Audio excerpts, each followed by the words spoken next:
Hello Eternum and welcome to KOTT News, Eternum's #1 source for news, and this is the War Report.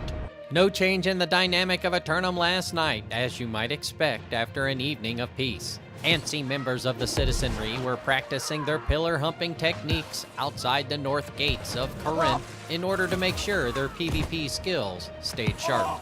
Returning to our ongoing coverage of the Springtide Bloom event, KOTT News have uncovered some shocking news about the event organizers. More on that story at 11. An unusual occurrence on last night's bingo attempt as a re-roll resulted in duplicate activities from the previous roll locking out. KOTT News will bring you more on this story as it develops. Quickly to the weather, and once more another day of sunshine and pollen blowing throughout the breeze all day long. Then thankfully, after sundown and the winds calm down, we'll only have to deal with a 40% chance of corruption invasion across the island. 4 roster submissions for simulated fantasy combat resolution tonight, brought to you by LARPco. Remember, if it isn't LARPco, it is cardboard.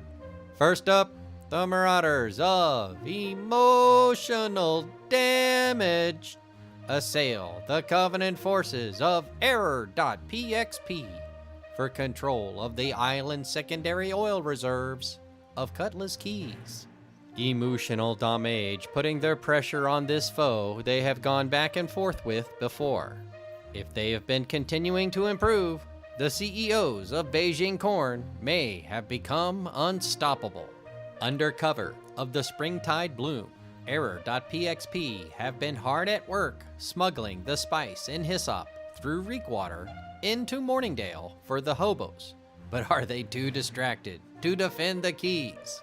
Then, the syndicate members of Commit attack the Covenant converts of Coconut Wireless for control of the bear-infested deep forests of Brightwood. Commit forces in the middle of a double declare on both sides of the ball, as it were. But will they field a full team of force, or simply scout out the woods? Coconut Wireless, down to a single region, can focus their attention entirely on how they plan on defending it, counting on the offense coming with all they have to bear. Meanwhile, the Marauders of Destroyers assault the syndicate members of Commit for control of the northern observation posts of Morningdale. Destroyers, forcing themselves into a double declare tonight, may be spreading themselves a bit thin, but if everyone has enough to handle 2 rosters at the same time, why not?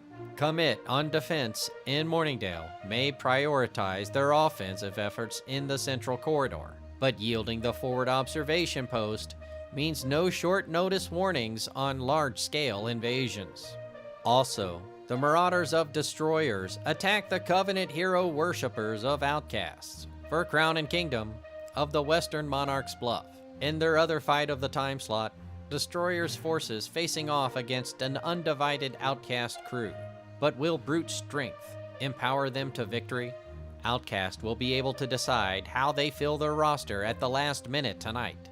But with only one fight for the evening, they may only be here for the hour.